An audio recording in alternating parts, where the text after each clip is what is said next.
pour vous orienter dans ce monde. Alléluia! Que le nom du Seigneur soit béni. Amen. Nous voulons ce moment pour prier. Et surtout demain, nous allons engager un combat contre le monde des ténèbres. Satan et toute son armée et toute sa bande de voyous et tous. Alléluia. Ce moment que nous avons commencé à pour thème, le Fils de Dieu apparu afin de détruire les œuvres des ténèbres. Bien aimé, c'est une parole vraie et digne d'être reçue. Digne vraiment d'être reçue. La Bible déclare qu'il envoya sa parole et il est guéri. Et il envoya sa parole et il les fit échapper de la fosse, du trou, de la mort, en quelque sorte. Et la parole a pris corps.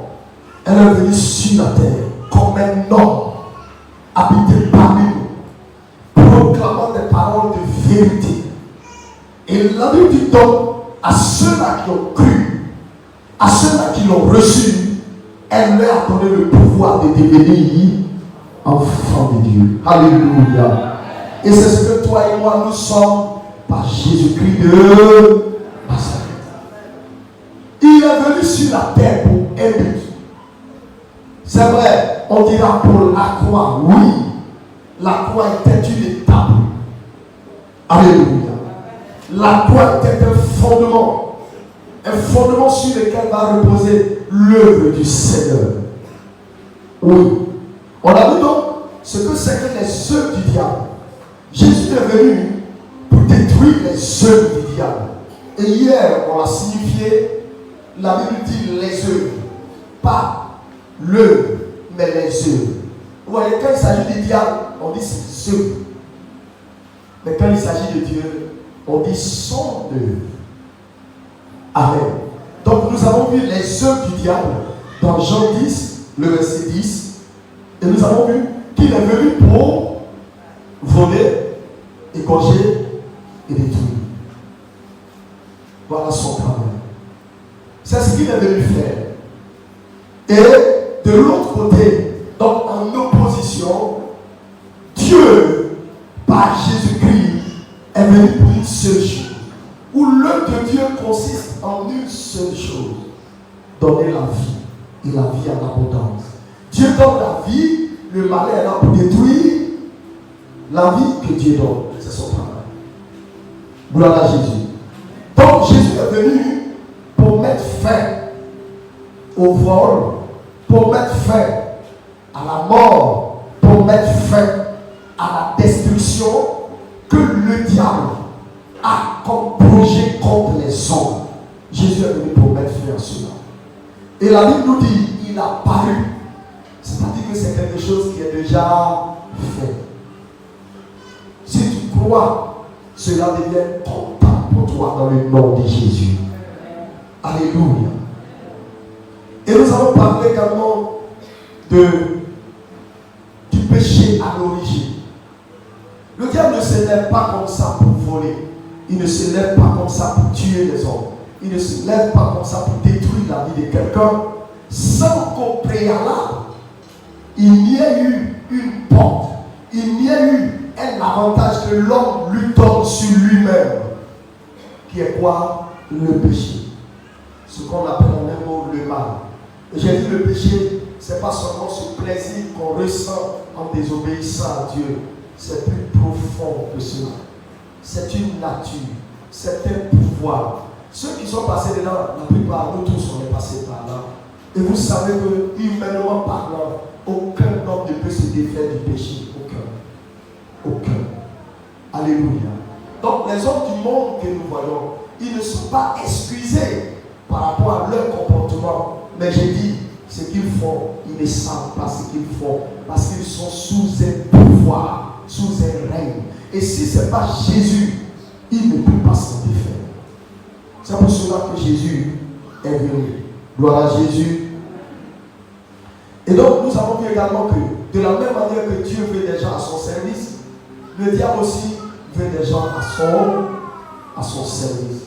Et la Bible nous dit donc si toi et moi nous disons que nous avons saisi Jésus, que nous sommes nés de nouveau, alors on ne va plus trouver des péchés chez nous. Parce qu'il est venu pour détruire cela, pour détruire la racine même du péché, afin qu'on ne voie pas les fruits du péché chez toi. Si quelqu'un donc dit qu'il appartient à Jésus et qu'il continue, qu'il demeure dans son péché, qu'il continue de demeurer dans le mensonge, dans la fornication, dans l'impureté, l'adultère, il ment. Il est du diable. La parole de Dieu est claire. Amen. Aujourd'hui, donc, nous allons progresser. Et hier, nous avons prié pour que vraiment cette influence, cette tentation qui souvent nous prend, nous pousse à aller commettre ce qui n'est pas permis, que cette influence-là s'arrête. Et j'ai terminé en disant, la tentation surprend beaucoup d'enfants de Dieu parce qu'ils n'ont pas de vie de prière. Et beaucoup également n'écoutent pas les conseils. C'est tout. Il y a d'autres raisons, mais j'ai donné seulement cette de dire Amen. Aujourd'hui, donc, nous poursuivons les œuvres du diable, deuxième partie. Et aujourd'hui, nous voulons parler de la manifestation de ces œuvres dans la vie de l'homme. On a vu ces œuvres, voler, égorger et tuer. C'est son travail. Une œuvre, c'est un travail qu'il fait, c'est le travail qu'il fait. C'est sa mission sur la terre. Il est venu sur la terre. La Bible dit animé d'une grande colère dans le but de détruire la vie des hommes, la vie que Dieu a donnée. Mais heureusement que le Fils de Dieu a apparu. Il est venu pour détruire ses œuvres, pour mettre fin à ses œuvres dans nos vies. Donc, quelle est donc la manifestation de ces œuvres dans la vie de l'homme? Quand le diable commence, qu'est-ce qui se passe? Et nous allons voir à la fin comment Jésus a prévu mettre fin à tout ça. Et nous allons prier pour le reste du temps. Donc, on est parti.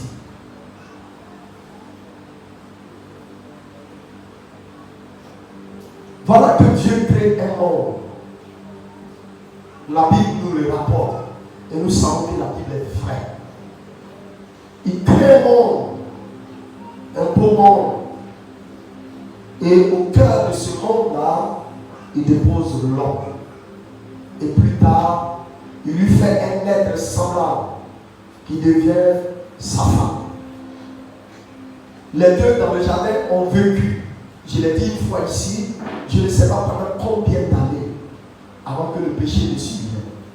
On a l'impression que Jean, le chapitre 1, Genèse, le chapitre 1, Genèse, le chapitre 2, dès qu'on va au toit, il y a péché. On a l'impression que dès que Dieu les a créés, les temps qui ont suivi, il y a eu le péché. Non, ça a mis un temps.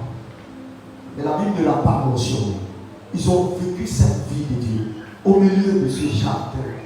Au milieu de ce jardin, l'arbre de la vie. L'arbre qui donne la vie. Pour dire que la mission de Dieu, l'œuvre de Dieu, c'est de donner la vie aux hommes, pleinement.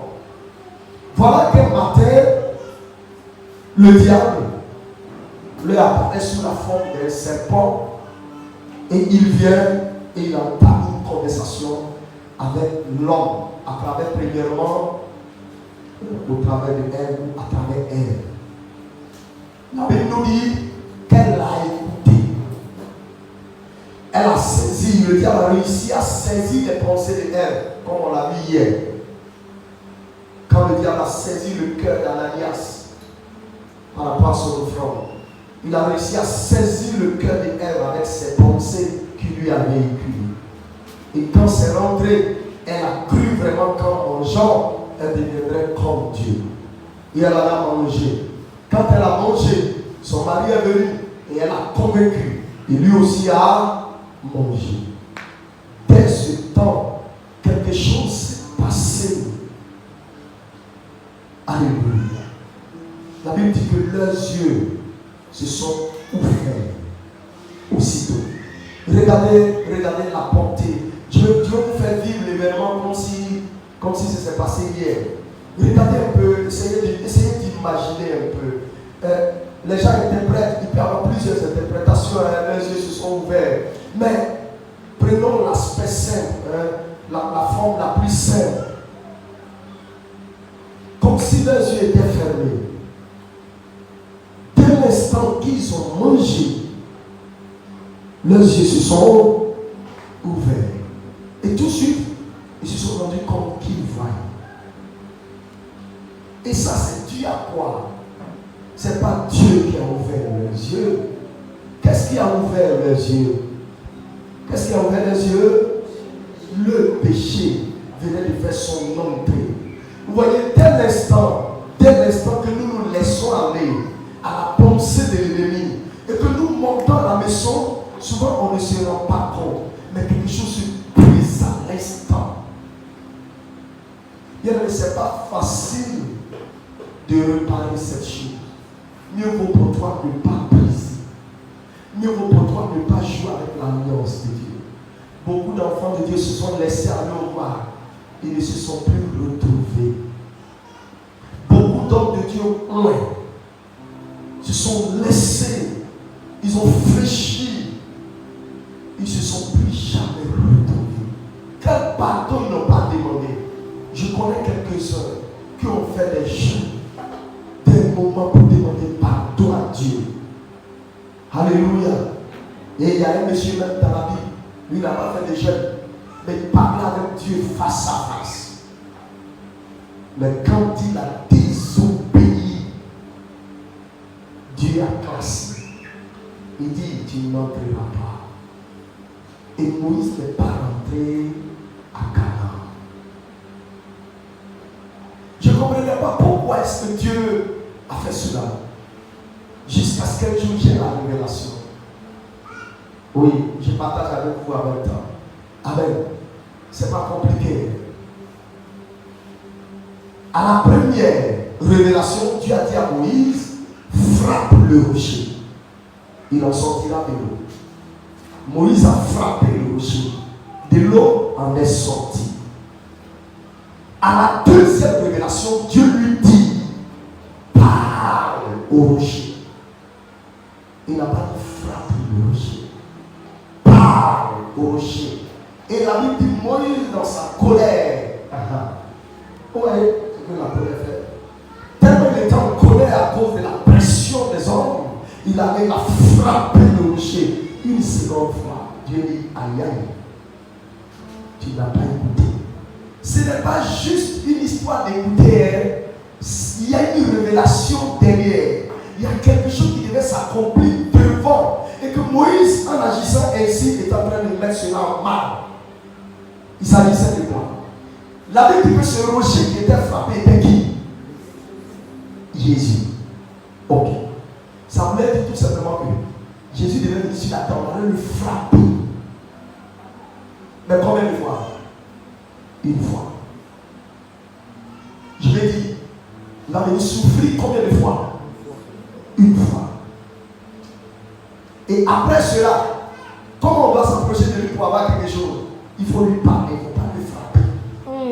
On ne le frappe pas deux fois. On lui parlera et puis il écoutera. C'est comme ça. Donc Moïse n'a pas suivi le plan de Dieu. Dieu ne fait pas ces choses, ce n'est pas un hasard. Vous voyez, c'est pour cela qu'il a été puni, il a mis en mal le chemin du Fils de Dieu. Dès l'instant que tu te laisses aller au mal, il y a quelque chose qui se brise. Vous connaissez l'homme de Dieu, Honora Kojo. Vous le connaissez? Le monsieur qui a créé la mission La Source. Mais la source a fait son temps. Mais la source a été une source de bénédiction pour beaucoup d'hommes de Dieu dans cette nation. Où est la source? Qu'est-ce qui a entraîné cela? Dieu ne pardonne-t-il pas? Non. Mais dès l'instant que tu t'amuses avec, tu donnes de l'avantage au diable sûr. Tu deviens acteur ou artisan avec le diable. Et quand tu agis ainsi, il y a quelque chose qui se brise. Tu ne vas pas te rendre compte au premier instant, mais tu n'es plus la même personne. Le péché fait peur. Si vous n'avez pas peur, Je ne sais pas comment on pourrait avoir peur de Dieu. Le péché lui-même fait peur. Dieu n'avait pas encore agi. Dieu n'était pas encore venu. Adam et Ève ont seulement mangé. Et la Bible dit à l'instant, il lui est décrit comme eux. Ils ont commencé à voir. Ils se sont rendus compte qu'ils sont nus, qu'ils n'ont pas de vêtements. Eux-mêmes donc sont allés se faire des vêtements. Et la Bible dit, plus tard, Dieu descend dans le jardin. Et tous ont fui. Oui, quand quelqu'un rentre dans le péché, il fuit, c'est vrai qu'il ne vient même pas. Il fuit le pasteur quand il appelle. Non, c'est-à-dire qu'il ne peut pas venir. Parce qu'il sait qu'il n'est pas digne devant Dieu. Le péché n'est pas bon. Il y a ton voisin, c'est pas bon. C'est pas bon. Gloire à Jésus. Voilà donc que Dieu va descendre. Et il va appeler, mais tu es où? D'habitude, on cause bien. Tu es où? Alors il dit, ah, Jésus caché. Il dit, mais pourquoi? Il dit, ah, on ne peut pas expliquer.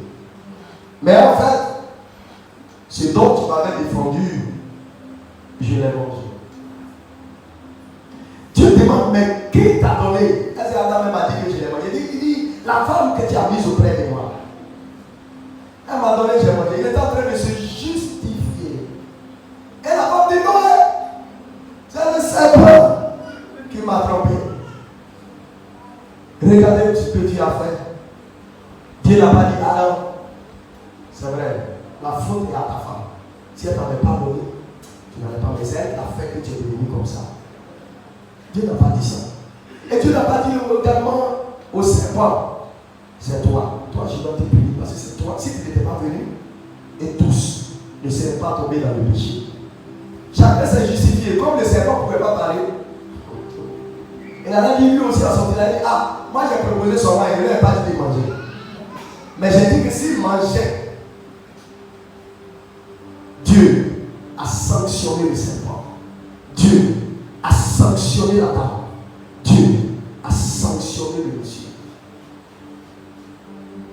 Si tu regardes quelqu'un, il y a une maman qui a prêché ça ici ce matin. Tu suis le comportement de quelqu'un pour devenir quelqu'un d'autre, pour changer de caractère, et tu es devenu maintenant autre chose, tu payeras pour tes actes. Le monsieur ne payera pas. Et devant Dieu, tes paroles ne tiendront pas. C'est lui qui a fait aujourd'hui ici devenu comme ça. C'est le pasteur qui a fait qu'il a abandonné ton œuvre. Hein? Tu seras le seul responsable. Amen. Personne ne doit pouvoir te permettre ou te faire changer. Moi j'ai dit, tu es nouveau venu, je te fais confiance. Si toi-même tu me demandes que tu es digne, tu es indigne, ou qu'on ne peut pas te faire confiance, alors j'enlève ma confiance.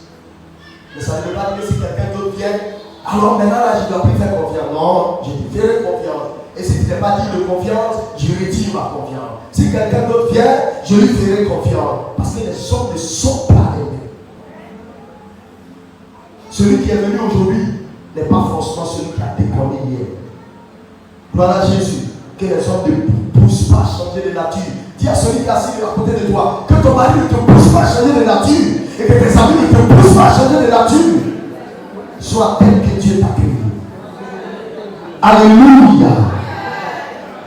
Jésus est venu pour mettre fin aux œuvres des ténèbres. Pour mettre fin. Alors, d'étape en étape, il touche au péché.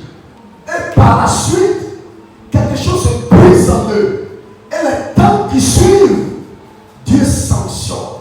Les sanctions sont appelées malédictions. Dieu prononce des malédictions. Je suis en train de vous faire voir le cheminement. Quand le péché rentre, quelque chose se détruit, quelque chose de Dieu se détruit en vous. Et alors la malédiction vient.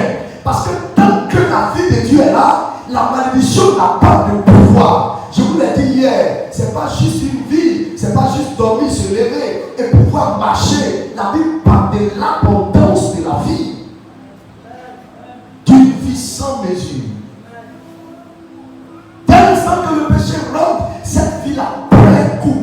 Mais tant que cette vie est là, la malédiction ne peut pas.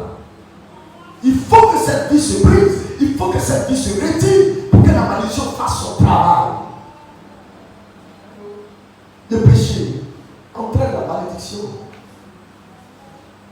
malédiction, c'est quoi? Si on regarde ce que Dieu a dit sur l'homme, ce que Dieu a dit sur la femme, ce que Dieu a dit sur le serpent, la malédiction a pour but de te faire souffrir. C'est son travail. Le but de la malédiction, c'est de te faire souffrir jusqu'à te détruire. C'est son travail. Il est là pour que tu sois détruit.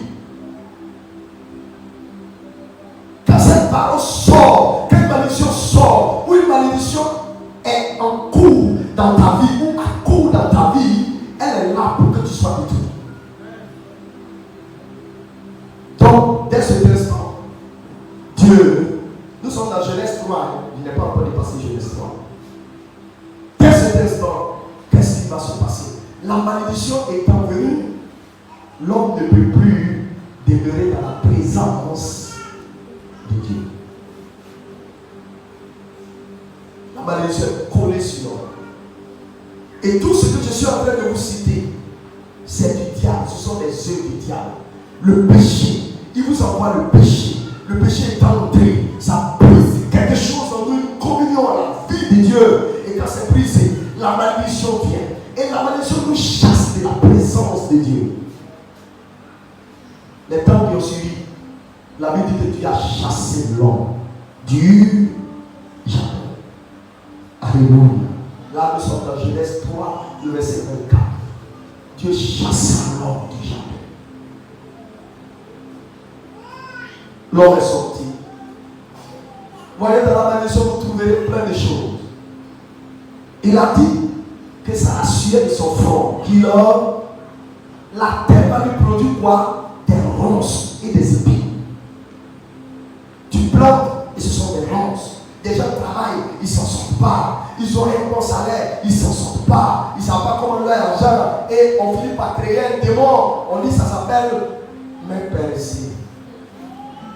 Démon des mains percées. Moi je vous ai dit ça n'existe pas. Le jour que vous le voyez, envoyez-le moi. Je vais voir si c'est vrai. Sinon ça n'existe pas. C'est une malédiction. Alléluia. Et en plus, pour nous qui sommes enfants de Dieu, quand ça se passe comme ça, c'est que tu as des problèmes financiers avec Dieu. Il a dit, apportez dans ma maison les dîmes et les... Et vous verrez ce que je ferai. Si tu n'apportes pas, voilà ce qui va arriver. Il dit quoi? Le dévoreur viendra. Il va dévorer ta semence. C'est écrit. Je n'ai pas vu quelqu'un qui est fidèle avec Dieu dans sa vie, dans ses dons, dans ses je ne sais quoi, qui n'est pas cupide. Et puis, il ne sait pas où son argent. Je n'ai pas encore vu. Si tu es là, viens y prier pour toi. C'est l'ignorance qui est en train de fatiguer. Amen. En tout cas, moi, je n'ai jamais vu ce démon. Il n'est jamais venu prendre pour moi. Il n'a jamais percé ma main. C'est n'importe quoi. C'est n'importe quoi. La malédiction nous chasse de la présence de Dieu. Maintenant qu'on n'est plus dans la présence de Dieu, vous êtes dans la présence de qui? De qui? Il y en a deux. Soit vous êtes dans la présence de Dieu, ou vous êtes dans la présence du diable. La malédiction vous conduit dans la présence du diable. Le péché vous conduit dans la présence du diable. Et alors, il peut vous opprimer. Et alors, il peut exercer son pouvoir. Et alors, il peut faire ses œuvres-là. Regardez par la suite. Étant chassé de la présence de Dieu, je bénis Dieu parce qu'il a aimé l'homme dès le début. Dans tout ça, Dieu a tué l'animal, figure de Jésus qui devait mourir pour nous. Il a tué l'animal et il a pris la peau de l'animal pour revêtir l'homme, pour dire que plus tard, je te justifierai. Mais n'oubliez pas, c'est de ces hommes pécheurs que Dieu a chassé de la présence là, qu'est sorti Enoch. C'est d'eux qu'est sorti Enoch. Et la Bible dit qu'Enoch a marché avec Dieu et il a été enlevé. Comme s'il était particulier, mais il est sorti des entrailles de ceux-là. C'était la grâce de Dieu. Amen. Alléluia.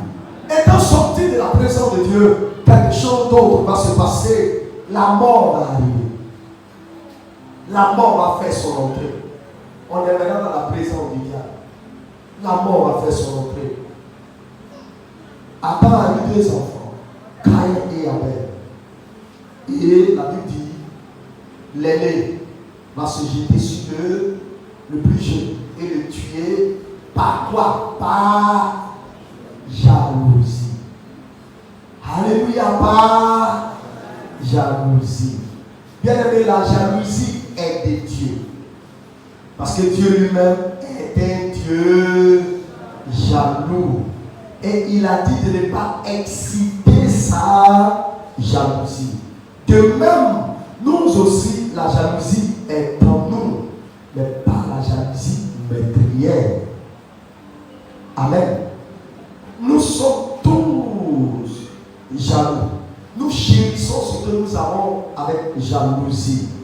Mais quand la jalousie est provoquée, quand la jalousie est excitée, quand la jalousie dépasse son taux normal, c'est comme quand le sucre dépasse son taux normal dans ton sang, on dit tu as diabète. Quand le sel aussi dépasse, on dit tu as ceci. C'est ça. Donc quand la jalousie aussi dépasse son taux, j'ai demandé au médecin là, c'est entre combien et combien. Quand ça dépasse là, là maintenant on fuit dans les téléphones, on fuit ici, on fuit là. Et puis à la fin, le cœur n'est plus disposé à faire du bien. Alléluia. La mort va faire son entrée. Et quand la mort est montée, par la suite, l'abomination va atteindre son comble. Ça veut dire que quand quelqu'un comme ça ne goûte pas, le péché est rentré, la malédiction est venue, et puis tout le reste, et puis il continue de voter, il devient pire. Il devient pire. L'abomination va suivre son cours. À partir de là, il y a rien qui vont se lever. Ils vont avoir deux femmes. D'autres vont commencer à se lever. C'est là que deux femmes là ont commencé. Le premier qui a pris deux femmes s'appelle le mec, le petit-fils d'Adam. Ça a commencé comme ça. Et l'abomination va suivre son cours jusqu'à ce que des hommes vont coucher avec des démons tels qu'on entend aujourd'hui. Des gens pour argent, à cause d'argent, couchent avec des chiens, avec des quoi, avec des esprits dans les eaux. Oui. Les démons couchent avec des hommes pour faire des enfants. L'abomination va atteindre tellement son corps que Dieu va regretter. La sanction finale, ça a été quoi? Le jugement. Vous voyez les étapes que je vous ai citées. En fait, quand le péché rentre dans la vie de quelqu'un, il va le faire parcourir tout ça pour à la fin être jugé et condamné. Voilà les œuvres du diable, sa manifestation dans la vie de quelqu'un. Il t'attire, il t'appâte par le péché. Il brise quelque chose de Dieu en toi. La malédiction vient sur toi. Tu es chassé de la présence de Dieu. Prier, tu ne pourras pas. Méditer, tu ne pourras plus. Entendre, tu n'entendras rien. Tu vas commencer à vivre les événements comme ça.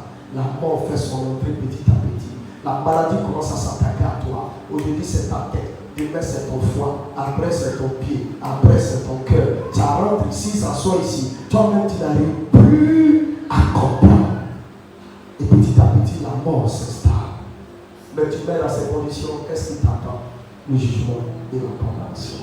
Et Jésus est venu. Est-ce qu'on peut l'acclamer? Mais Jésus est venu pour mettre fin. Pour mettre fin. Comment quelqu'un peut être en Christ? Comment quelqu'un peut avoir ce grand Dieu et puis ne pas se retrouver financièrement? Comment?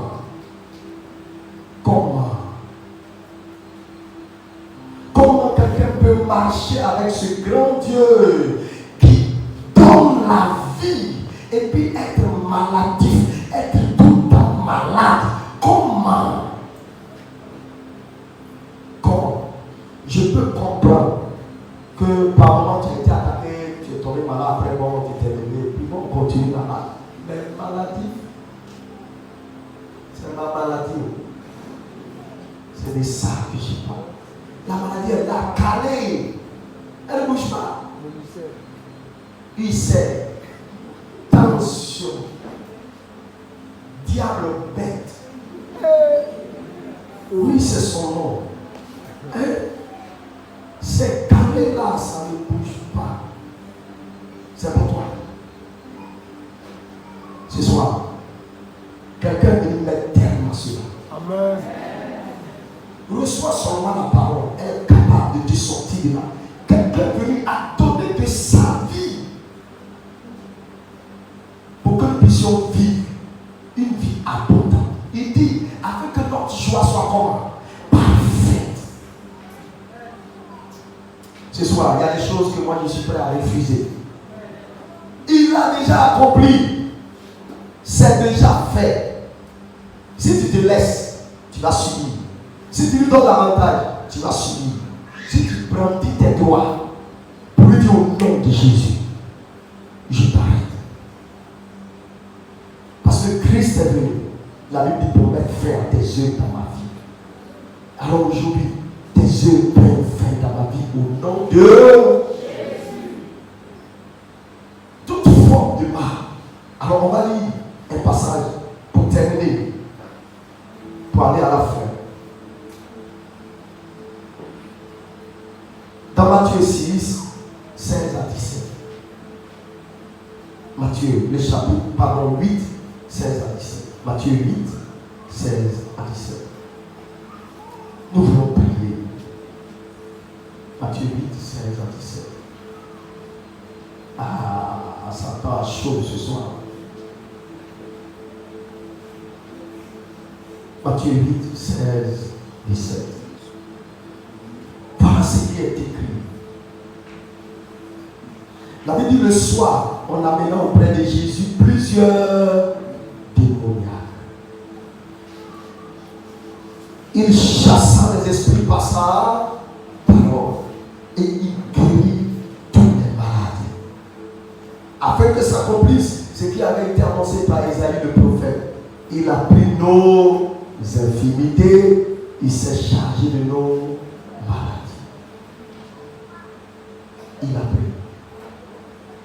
Il a pris nos souffrances. Il a pris nos maux. Il s'est chargé de nos maladies. Et ainsi, il a mis fin à l'activité de l'ennemi. C'est la vérité. Nous devons faire valoir nos droits ce soir. Pour pouvoir vivre une vie heureuse. Et raconter à tout le monde que Jésus donne la vie. Jésus ne donne pas la vie comme la vie du monde, mais une vie devant laquelle la maladie ne peut pas tenir. Une vie devant laquelle la mort n'a pas de pouvoir. Alléluia. Une vie devant laquelle la mort n'a pas de pouvoir. Une vie devant laquelle nos infirmités, nos souffrances ont été enlevées par quelqu'un. Jésus. Nos malédictions ont été enlevées par quelqu'un. Jésus. Alors ce soir, ces œuvres ou leur manifestation telle que je les ai citées, c'est y compris la malédiction que tes parents ont entraînée sur ta vie. Y compris la malédiction qui provient de ce que toi-même tu as fait quand tu as commencé à grandir. Il a pris tout ça. Il a pris tout ça. Alors, sachez-le, ce n'est pas maintenant qu'on va briser des liens de malédiction. Ça n'a pas de sens. Si vous ne comprenez pas ça, après trouvez moyen de vous expliquer. Ça n'a pas de sens. Il est venu pour mettre fin à l'activité des ténèbres. Et c'est fait. Il l'a fait. Par son sacrifice à la croix, il l'a fait. Quiconque croit, il fait quoi? Il bénéficie de ce qu'il a fait.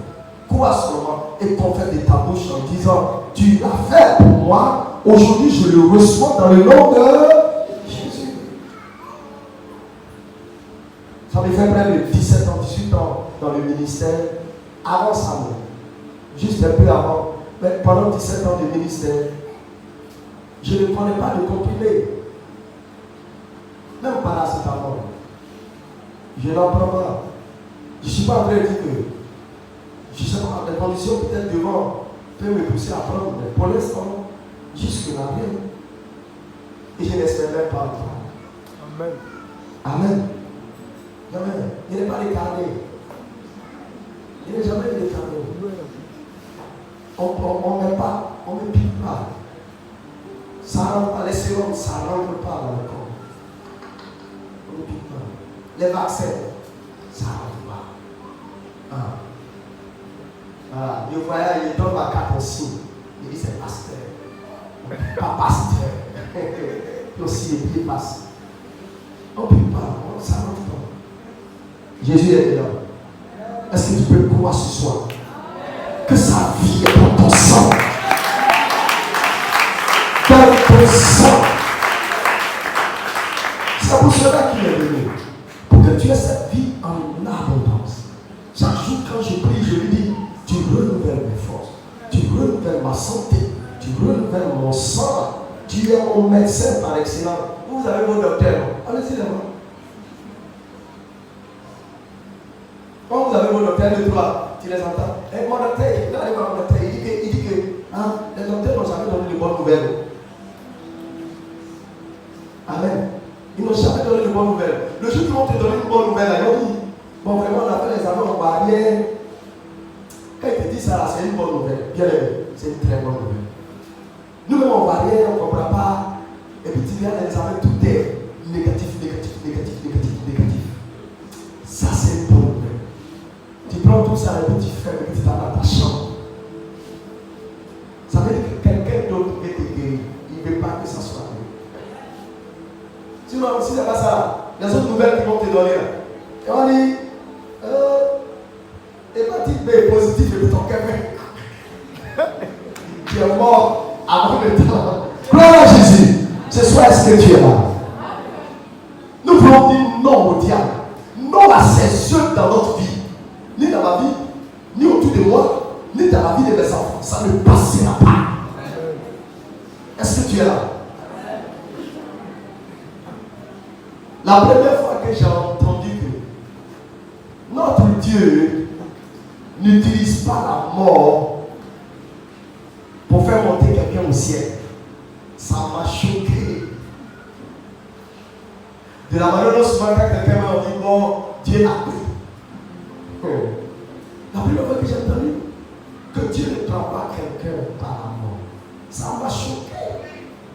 Comment Dieu ne prend pas quelqu'un par la mort? Oui, Dieu ne prend pas quelqu'un par la mort.